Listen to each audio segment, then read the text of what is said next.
nedir iymediler soydular. O nedir ulu günü koydular. Ol kimeydi? Davanından soydular. Kahir olsan ondan bile haber ver.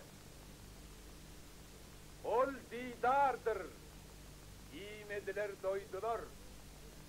Ol namazdır. Kıyamete koydular.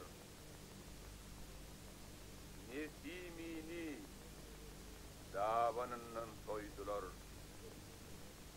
Sizden salam olsun cevap söyledim. Berekallah. Allah rehin merpilttir. Yani yine kim var? Bu nedir? Zervedesiz kaladır. Ol kömüldür. Zervedesiz kaladır. Mazlum uli, yenine şu soğuğa cevap ver. Ol nedir?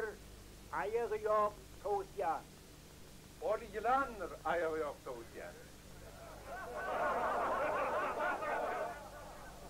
Noturdan olmuyor. O nedir? Adam yağlısı diye. Bedevatlar, adam yağlısı ya.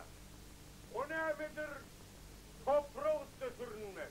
Erenlerdir, delil bolup sürünmez. O nedir? Hiçbir doğru bilinmez. Şahir vurmuş ondan bir de haber ver. Yalan vururum, hiç şurada onu öğrenmez.